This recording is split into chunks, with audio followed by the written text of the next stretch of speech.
एक औरत हमारे घर के सामने किराए के मकान में रहती थी। उसके 2 बच्चे थे जिनके साथ वो रोज शाम को अपनी छत पर खेलने के लिए ले आया करती थी। मैं भी हर रोज अपनी छत पर शाम को उसे देखने के लिए जाया करता था। मैं उसको इशारे करता था मगर वो इग्नोर कर देती थी। इस बात को 6 महीने गुजर चुके थे मगर वो मेरी तरफ देखती तक नहीं थी।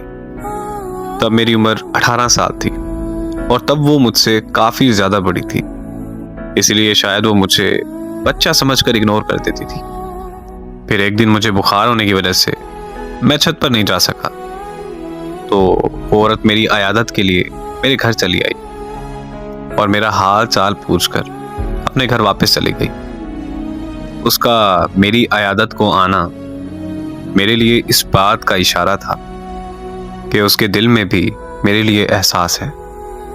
फिर जब मैं अगली शाम छत पर गया तो वो इशारों में मेरा हाल पूछने लगी।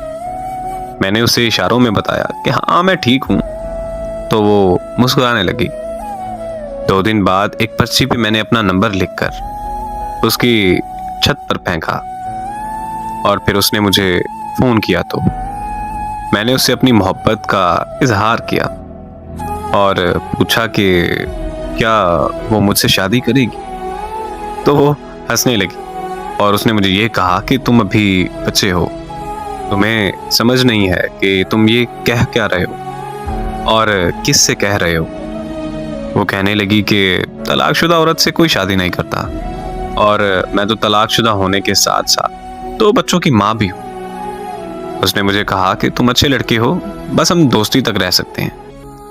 मैंने उससे मजीद शादी की जिद की तो उसने मुझे कहा कि अगर तुमने दोबारा शादी की बात की तो मैं तुमसे बात ही नहीं करूंगी।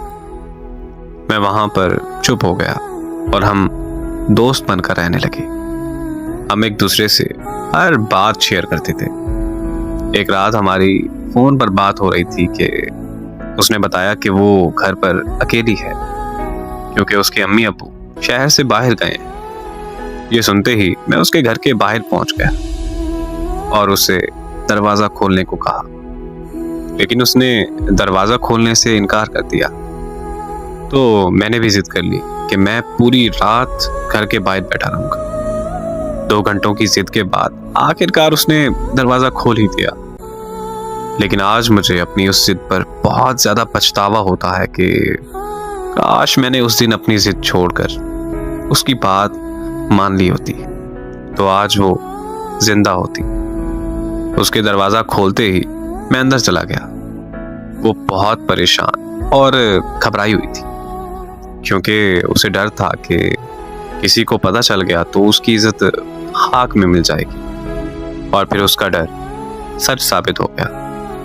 मुझे किसी ने उसके घर दाखिल होते हुए देख लिया था और उस शख्स ने पूरे मोहल्ले में मसला खड़ा कर दिया। सारे मोहल्ले वाले इकट्ठा होकर उसके घर के बाहर आ गए।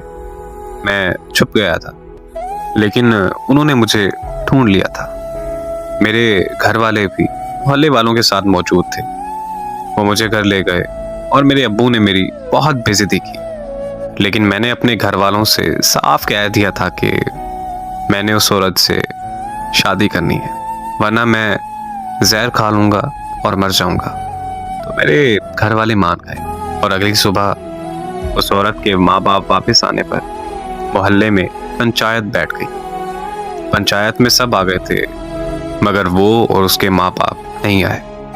फिर थोड़ी देर बाद खबर आई कि उस औरत ने जहर खा लिया है। मैं वहां से उसके घर की तरफ भागा, लेकिन मेरे पहुंचने से पहले वो मर चुकी थी। उसे इस दुनिया से गए 8 साल हो गए, लेकिन मैं आज तक उसे भूलकर किसी और का नहीं हो सका।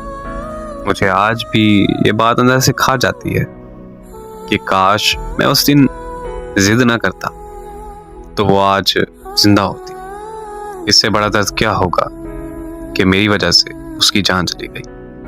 लेकिन मोहब्बत करना कोई गुनाह नहीं। जब सच्ची मोहब्बत हो जाए तो वो रंग रूप, अमीर गरीब, काला गोरा या उम्र में फर्क मोहब्बत में नहीं देखा जाता।